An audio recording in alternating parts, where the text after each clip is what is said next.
જો શેના હમાસર સાંભળે છે ખબર? એટલો બધો ભાવ ઘટી ગયો છે.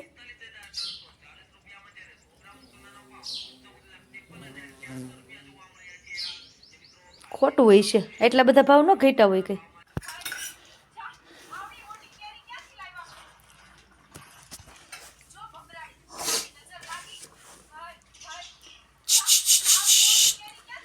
મહેમાન મહેમાન એ મહેમાન મહેમાન ક્યાં ગયા? ફેરે તો ફેરે ડોહી તેમાં એ ડોહી તો ડોહી છો. આ ડોહીમાં છે, આ ડોહીમાં છે અમારે. એ આ છે ડોહીમાં. હે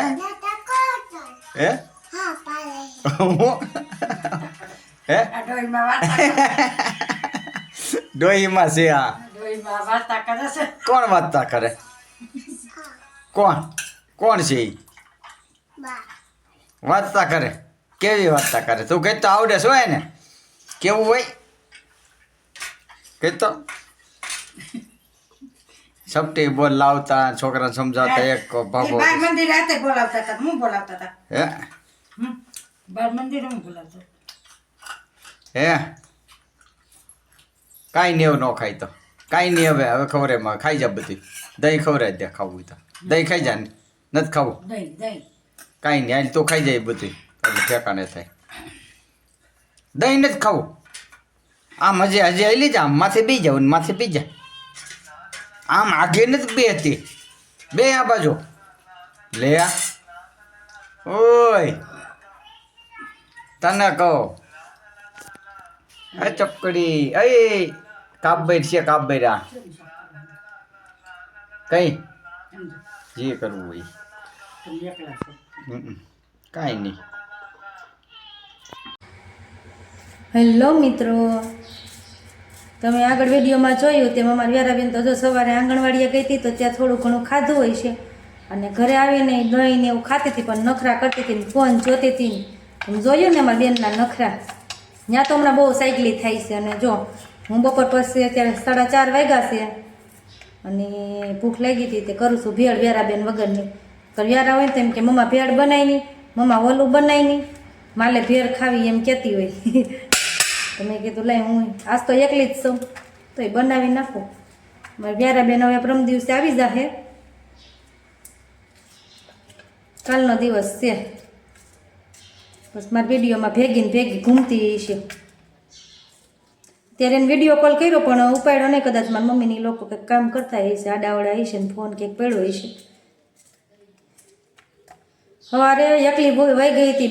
છોકરીઓ જાતી જો ને આંગણવાડીએ તો એ કે બા હું જાઉં ભણવા, બા હું ભણવા જાઉં. અમારે ત્યાં મારા પપ્પાને ઘરે શેરીમાં જ છે આંગણવાડી. એટલે બેન પૂગી ગયા આંગણવાડીએ. મારા મમ્મી કહેતા હતા કે એ રમતી હતી, ત્યાં રહીને થોડું ઘણું ખાધું હોય છે બધા ભેગું. હવે આ વર્ષ છે, આવતા વર્ષે તમારે જવાનું જ છે. બેનને 3 વર્ષની થઈ જાય એટલે હજી 18 વર્ષની છે એટલે આંગણવાડીમાં રાખે નહીં. આ તો અહીંયા છોકરીઓ જાતી છે તે ભેગી ગઈ રમવા. અહીંયા કહેતી હોય મમ્મી મારે ભણવા જાઉં, મમ્મી ભણવા જાઉં. છોકરીઓ જાતી હોય ને શેરીમાં પણ કંઈ રાખે જ નહીં. ઓલા પેકેટ લેવા જઈને બાલશક્તિના ત્યારે ભેગી આવે તો મજા આવી જાય થોડીક વાર. બેનને વજન ઊંચાઈને એવું કરવા જવાનું હોય આંગણવાડીએ. ચાલો તો બધા પહોંચી જાઓ ભેળ ખાવા. જો આપણી ભેળ બનીને થઈ ગઈ છે રેડી. અને અહીંયા સાઈડમાં મેં ડોડો શેકાવાય મૂકી દીધો છે. જો અહીંયા હતા કેટલા બધા ડોડા છે, ટેટી છે, તો મેં કીધું લાઈ ડોડો એક શેકી નાખું. વ્યારાબેનને તો ડોડો બહુ ભાવે, અંતરમાં વાલો. પણ અમારે વ્યારાબેન છે નહીં. વ્યારાબેનની રોજ યાદ આવ્યા કરે. ગમે એ વસ્તુ ખાઈએ કે ગમે એ રમકડું કાઢો આવે ને એટલે એમ થાય વ્યારા નથી.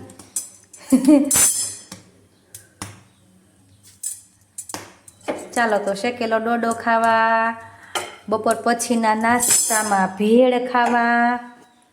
અને આજે સાંજનું મેં તો ફિક્સ છે મેથીની ભાજી અને ખીચડી. તો ચાલો આગળ બન્યા રહેજો વિડીયોમાં. બોલ તો કરી કઈ બોલ. મમ્મી કરાવી કે ન આવે કે જાવું છે કે નહીં જો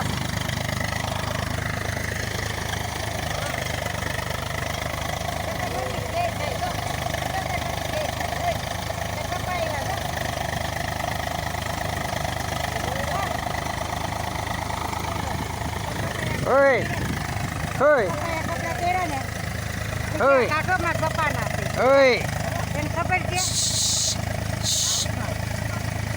હા આ પહેરા ને પેનની ઓય. કાઢો માં પપ્પાના છે શું કામ પહેરા હવામાં છે લે ઓય કરાય ને જાવા છો કે વાડીએ નો જાતે કે કાઢો છે તો કેવી મજા આવે કાલ લઈશું ને તેડવા જો કાલ આવે તેડવા અરે કાલ આવે તેડવા જો હા પાડી જાવું છે